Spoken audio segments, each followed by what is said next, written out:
Charlton beat Wealdstone and draw away at Cambridge United. But let's be honest, that's not really what any of us care about as far as the news from this weekend is concerned.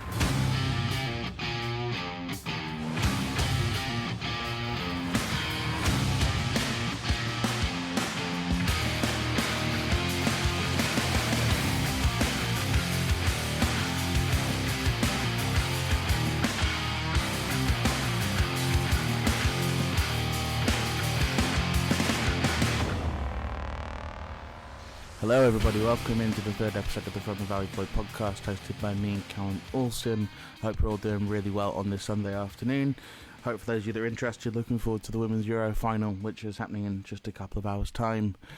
For those of you that were in Cambridge yesterday, I hope you survived the battle with the cows, which for those of you that weren't there, you won't understand.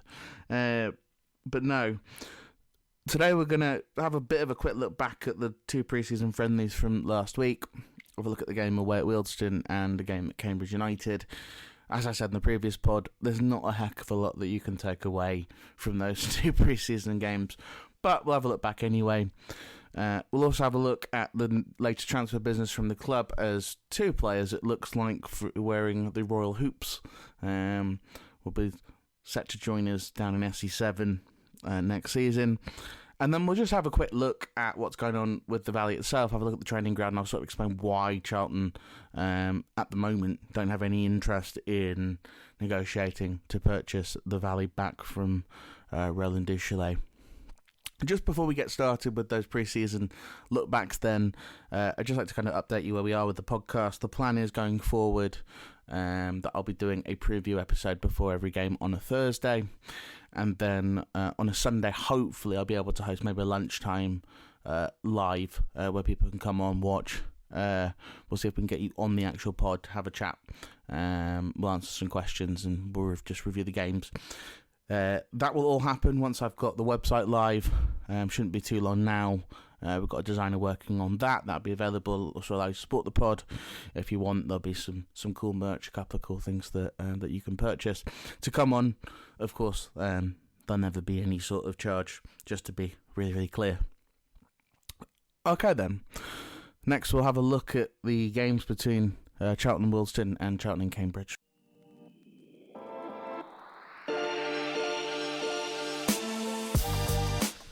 Charlton beat Wealdstone 3-0 away on Tuesday night, was it? Wednesday night. It's Wednesday night. And I didn't actually get a chance to watch the first half. My train got stuck in White City and we got dragged onto the platform, then got evacuated off of it. It's a whole sort of travel saga. Whenever I tried to go to Wealdstone, there seems to be some sort of transport issue. But I was there for the second half, and then I was able to kind of go back, have a look on the stream about at the first half. Look, it's pre-season against a team at a far lower level. There's not a huge amount that you can take from it. Look, Wealdstone beat MK Dons 2-0, I think literally the Saturday before, so it's not as if they're complete mugs, but they're not of a fantastic quality in terms of a footballing side. They have some decent players, but there's nothing sort of to write home about. I thought for the most part we controlled the game. I actually thought that second half we weren't particularly exciting to watch, but I really enjoyed watching Miles Lieber running around a bit like a madman, sort of throwing his body around, which is not something that we've seen a huge amount of from him. But it was nice to see the new signings, nice to see Rob Apter kind of getting a little bit involved, nice to see Tanto Aloafe, nice to see Sonny Carey get his first goal for the club. But there's not a huge amount that I think you can take from a friendly away at Wealdstone. Some players that played well, you look at Alex Mitchell, I would expect to depart the club. So it wasn't something where you learned a heck of a lot by watching the game. Very similar away at Cambridge. Cambridge are a week ahead of us in terms of preparation. Obviously, League 2 kicks off next weekend. And a Neil Harris side is always difficult to play against, really well organised, kept the game quite narrow. Again, they didn't create loads and loads of chances, although they did have one breakaway, which was quite clearly offside, which the lineswoman didn't flag. And then there was another chance where they sort of countered us. in the second half, and they had a shot that went wide. But they're definitely a week ahead of us. Their players played sort of more 75, 80 minutes. Ours played for an hour before we switched over. It wasn't great to watch. It was one of those weird games that felt like it was never going to end. If you've ever been to one of those where the first half genuinely felt about 4 hours long. I was at Oasis the night before, so I was probably shattered and a little bit hungover. But it was definitely one of those games that will not stick in the memory. Really was a run around. Again, players that sort of stood out. It showed to me Nathan Simway's not ready yet. Definitely needs another loan. Probably again in League 2, but I don't know where you can send him that's better than Walsall, really. Maybe Walsall would like him back. I know he got good reviews there. I thought Ibrahim Fuller in the 10-15 minutes he was on looked really quite exciting again. Thought Zach Mitchell looked very, very composed.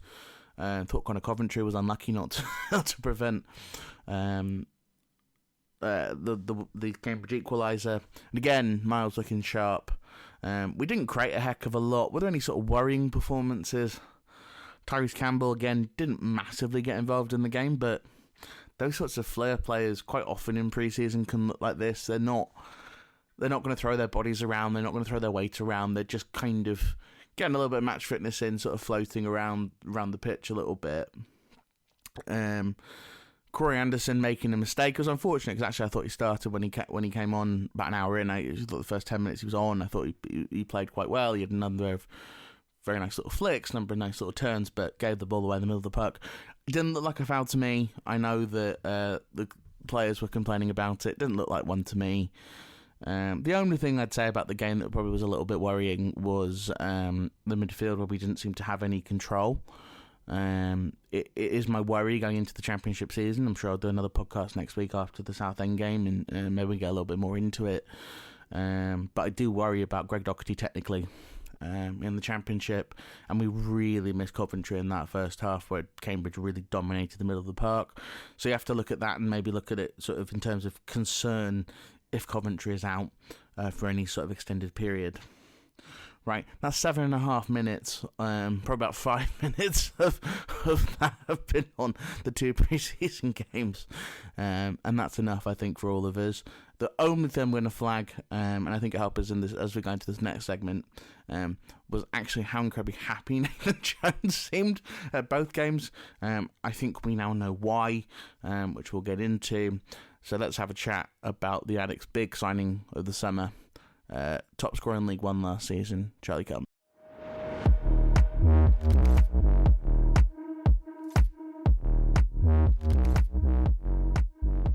Well, we now have our big signing of the summer, Charlie Kelman, coming in for a reported fee somewhere between 3.5 million, going up to 5 million with add-ons and a 20% sell-on clause to QPR. This is a huge signing. It's a huge risk. It's really exciting. It's all the things I think for Charlton fans that we've been looking for about a decade. It takes our summer spending over £10 million.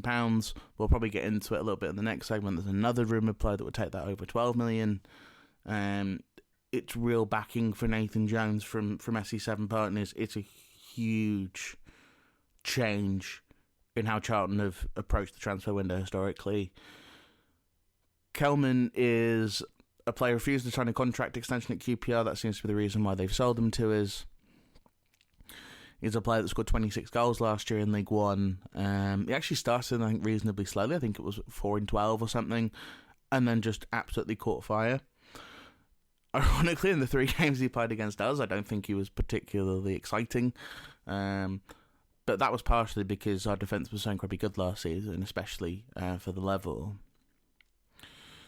But if Kelman hits all the add-ons, and we don't know what those add-ons are, is it going to be an Anthony Martial-style Ballon d'Or clause where, they get the add-on if he wins the Ballon d'Or or scores 40 goals or something like that. But if those are achievable add-ons, and it doesn't say that they are, so maybe they are sort of crazy requirements. But if he does, it makes him the most expensive signing in Charlton history. And that is not necessarily what I expected coming in to this transfer window. I've been relatively defensive of the ownership. I think they've actually spent more money than people give them credit for, especially on wages. But they haven't necessarily spent that on big fees. I think Macaulay Gillespie was a reasonable fee. Reg was a reasonable fee. Kane Ramsey was a smaller fee.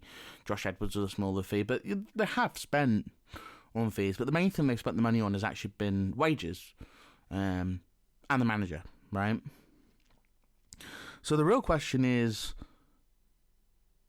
where do we go from here? Where are we headed? Are we spending 12 million this summer, again, if reports are true, as a one-time thing to add depth to the squad? Or are they genuinely saying we're going to spend money on transfer fees moving forward? It's a really exciting time to be a Charlton fan, I feel. It feels like the crowds are going to be back up. It feels like we've got a manager you can believe in, who's got experience at the level. It feels like you've got a club that's hierarchy, that's all behind him. You've got a Charlton fan as the chairman of the board, which I think is very, very helpful. You've got people like Steve Sutherland back in, who are part of the club historically.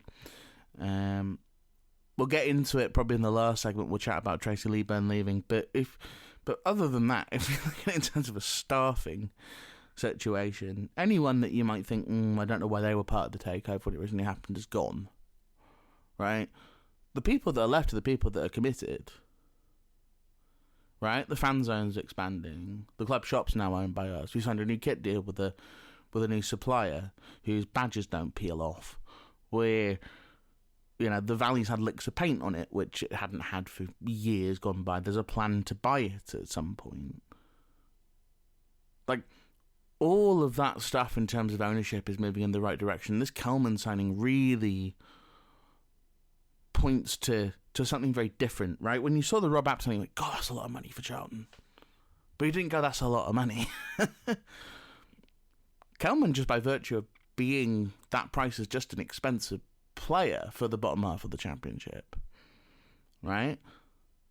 The fact that they're willing to take a risk that they may end up breaking the club transfer record. Now, bearing in mind, if those fees are what we think those fees could be, and they're so those add-ons are what we expect them to be, and he hits them, are we talking a Darren Bent style signing here? It's my favourite Charlton player of all time. Are we expecting that sort of impact, a Jason Ewell style impact from Kelman? Now, the market's obviously inflated over the past 20, 25 years, and we all know that. But what's exciting about this is that it feels like we're moving towards being a really well-run operation. What Kelman brings is the ability to run down the channel. He's a really good channel runner. He's a non-stop runner, which we know Nathan Jones likes. He's a decent sort of creative player for a 9. He can pass the ball around. He's got a decent short pass on him. You are going to have to sort of spoon-feed him chances, but that's the same for most strikers, especially at this level. But he's a very good finisher, which I think is something to note. And I feel as if the QPR thing, he hasn't scored a goal in the Championship. But he's basically only made sub appearances. And he's 23. So when he was making those appearances for QPR, he was in his really early 20s. And that's a difficult position to be in. QPR had a really tough couple of years in terms of their ownership and the product they've put out on the field at Loftus Road. So I think that it's a very interesting signing. I think it's more important in terms of what it means for the club in terms of ownership than what it means in terms of the player. I don't think that Charlie Kelman's going to change everything at the football club, but I think if you take the 7 signings that we've done, the 8 signings now, probably going to be 9 over the next 48 hours. I think if you take those 9 players, that's a real change. If you look at the first squad and I saw this going around on social media, if you look at the first squad that Nathan Jones watched when we played Derby in January 2024, right, year and a half ago, the only players left from that team are Ashley Mara-Burrow, who's now a backup, if not a third choice. Macaulay Gillespie, who has completely changed and gone back to being the Plymouth version of Macaulay Gillespie, and Connor Coventry, right, who we'd only brought in about 2 weeks before. Everybody else is gone, right? The squad has changed, and that's really exciting. But it also requires Nathan, it puts a lot of pressure on Nathan to get it right, pick the right team, pick the right 11. And probably next week after the Southend game, I'll run through what I think the 11 should be in the opening game against Watford. But I guess my overall thoughts on Kelman are welcome. It might take him a couple of games to get acquainted with the Championship. He fits Nathan Jones' system really well. He's obviously said that one of his idols is Matty Godden, so he'll get to speak to him every day and learn from him. And as somebody put it, it's probably the sniffer pup. Right? So you're going to learn from the sniffer dog. But look, I think it's exciting, it's risky. It's all the things that we love about football, really, in one signing. All right, let's have a chat in the next segment about another player that wears the hoops, coming up from League One.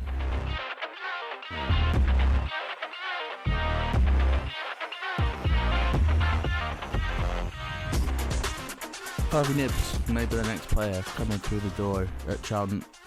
We don't know for certain as of yet. I'm not a massive fan of talking about rumours like this one, especially ones that haven't had verification, especially from the Charlton side. But from the Reading side, there's a lot of smoke from some well-respected sources saying that Harvey Knibbs is on his way to SE7. This isn't going to be a long segment, mainly because I haven't watched a ton of Harvey Knibbs. I know he was at Cambridge along with Sam Smith, and he was at Reading with Sam Smith, playing right in front of him. He's played a lot of goal involvements last season. I think it was about 20. He's a player who is incredibly hard-working, again, presses very well, very much fits that Nathan Jones style mould. He's very athletic. There's a little bit of question marks about his fitness. I think one of his knees he's had some injuries with in the past, something to pay attention to. But if he's fit, he's the sort of player that you can really rotate alongside a Luke Berry, alongside a Sonny Carey, to give a really different option at number 10 depending on the opposition that you're playing. He's quite a direct player. He is creative, Harvey, but he can drive. I know I mentioned that in the first podcast, that idea of having players that can drive forward being really, really important. He's a player that has played really well for Reading for 2 years, probably deserves a shot at the Championship, as a lot of their fans have said. He's a player that cared about the club. I know there's some issues with him pulling out of a pre-season friendly because he's getting his move, but that's pretty normal for players. You know, and I think we're all happy that the Reading's ownership situation has been stabilised. But what is the ambition at Reading at the moment? And I think the real thing is that he's entering the last year of his contract. It makes sense for them to sell. It makes sense for him to want to go. He's 26 now. Have that opportunity in your prime years to play in the Championship. You know, go and play for an established manager at Championship level, whose system you quite clearly fit in terms of those raw attributes. 1.8 million, somewhere between 1.8 and 2.5, they're saying is sort of what we're expecting in terms of a fee. That again, it falls in the Tanto Olafe category for me. Of it might be a little bit expensive, but I think again, the top half of the League One buying players from there now is getting a lot more expensive. Does he have resale value? Potentially, if he plays well over for a couple of seasons. Almost certainly a lot less of a resale value than if a Kelman or an Apter plays well for a year. But 10s are expensive, so he's the sort of player you can invest in. Maybe he plays really well for you for a season, and then you can flip him for more than you paid, or maybe you've solved your number 10 slot for the next 3 or 4 seasons. So I don't have anything bad to say about Knibbs. As I say, probably just want to watch. I think it's one of his knees. You might want to watch maybe that injury history, just make sure in the medical that he's doing okay. But by the sounds of things, he will be heading to SE7. Maybe this segment, by the time he'll be completely out of date, and he's actually gone off to Wrexham. But from what we're hearing, he sounds like he's going to be the next player through, and that probably does most of Charlton's business by the end of July. Having it done this early gives you a couple of benefits. Firstly, if things don't go well over the first couple of weeks of the season, you want to make a change, you've still got time to bring players in.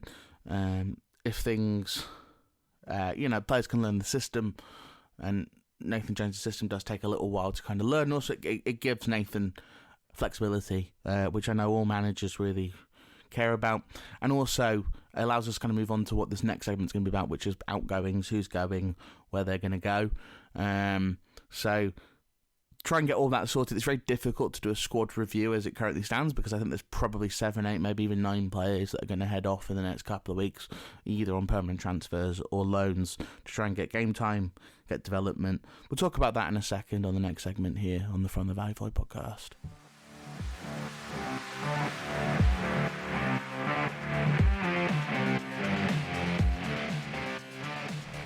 Just going to spend a couple of minutes on potential outgoings. The first player that I probably expect to be leaving, and I think this is coming through in reports from Cawley, will be Ghassan Ahadme, who looks like he could be going to Bolton Wanderers. Wouldn't surprise me if a team like Plymouth maybe had some interest as well. They don't have a striker at the moment.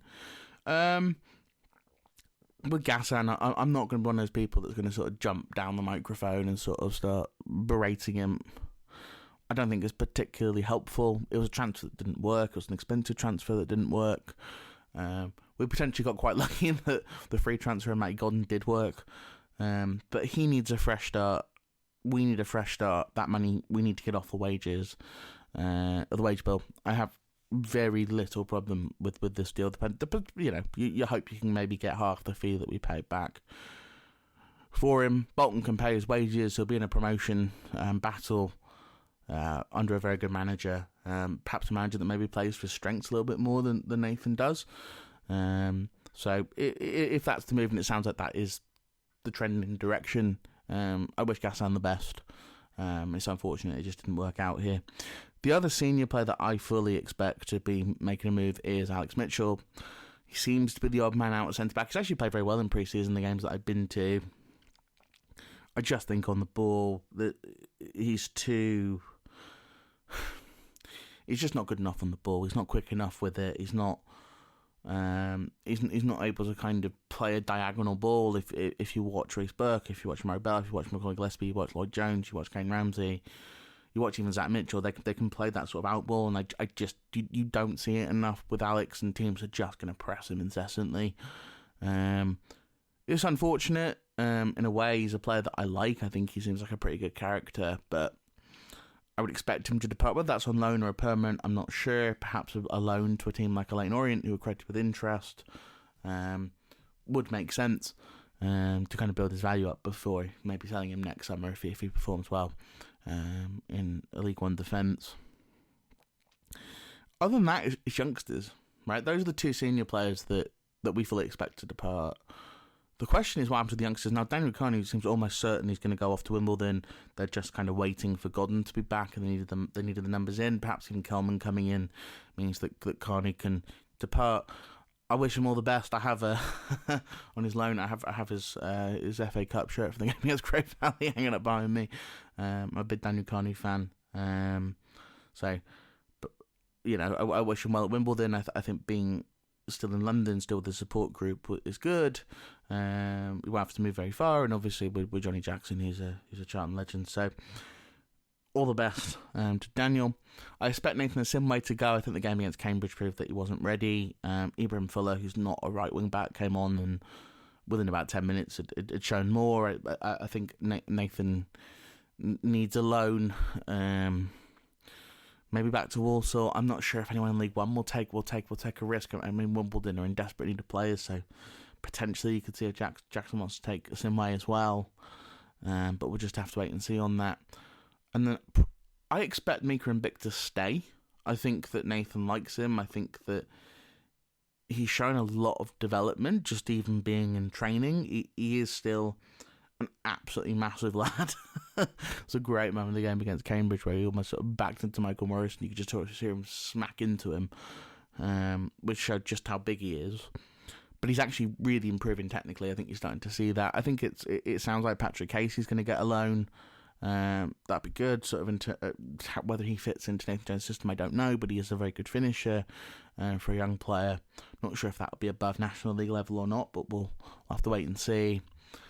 I think beyond that, there's not really a young player that I can think of. You know, is a Mwamba ready for a loan yet? Maybe he benefits being sort of, is he 18? I think being 18 and training sessions, I think you hold on to Fuller. I've made it clear on this podcast I would hold on to Enslin. He didn't play against Cambridge. That sort of shows maybe Nathan's even going back to the youth sides for another season. Maybe he could use a loan. But I think he's got a functional left foot, and he's got a very good left foot and a very good right foot, so I think maybe he can be used in an emergency situation, maybe in cup games.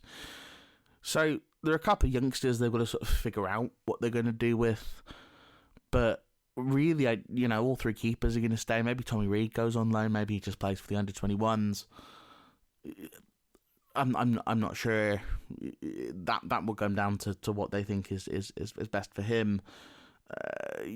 You look at that goalkeeper department now and there's just not really any room for him. You could make the decision to maybe send an Ashley Brewer on loan to get some minutes. I think against the last year of his contract next year, so maybe you think we get some value that I can't get with him sitting on the bench. You could think similar with Mannion. But by the sounds of things, all three keepers are going to stay. So just before we end the podcast, I'm going to just do a really quick conversation in the next segment about the Valley and why we're not purchasing it at the moment. I know it's something that fans really care about, but I think there's some actual genuine business reasons for not doing that. I thought that'd be a nice way to end the podcast.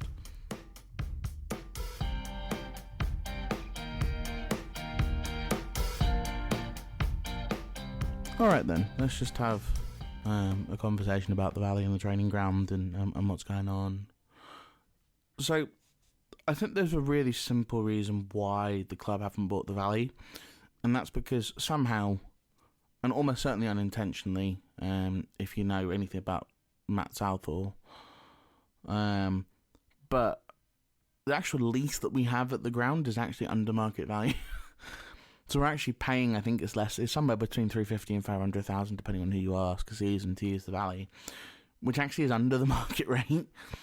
So as a result, in terms of business, you've got a long-term asset.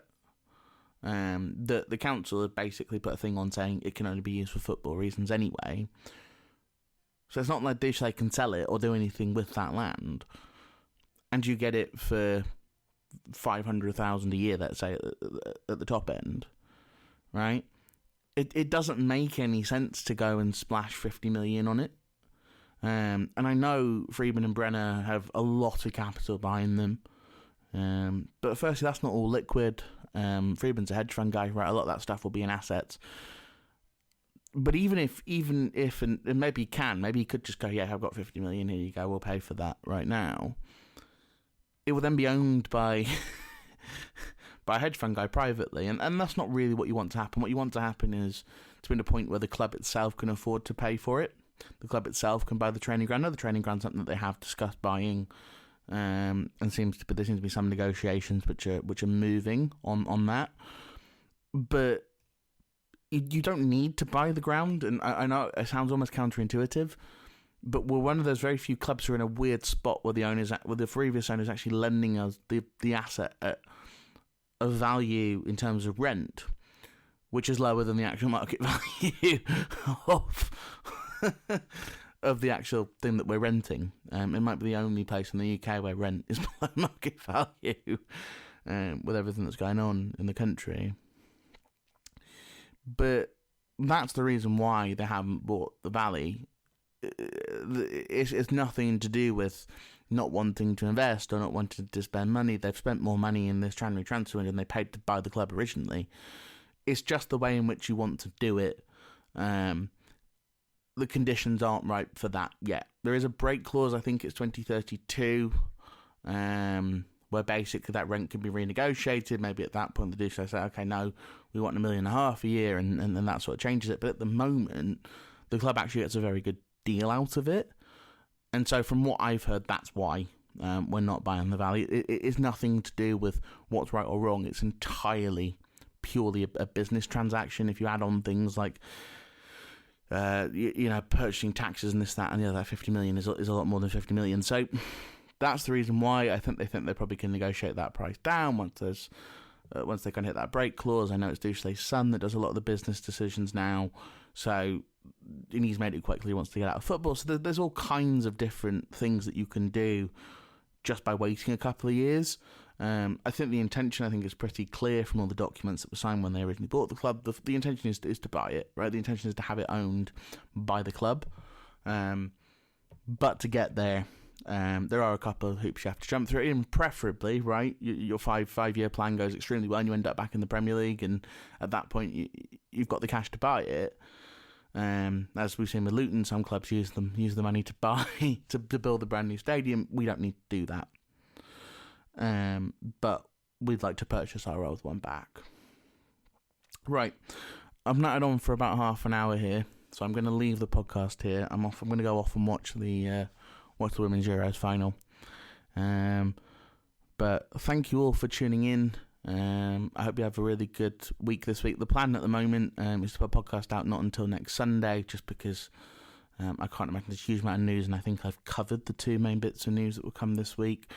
The plan on Sunday will be to have a bit of a look back at the Southend game, which should be a little bit more what we expect to see in the game against Watford, and then maybe I'll do what I think my starting 11 should be going into that game.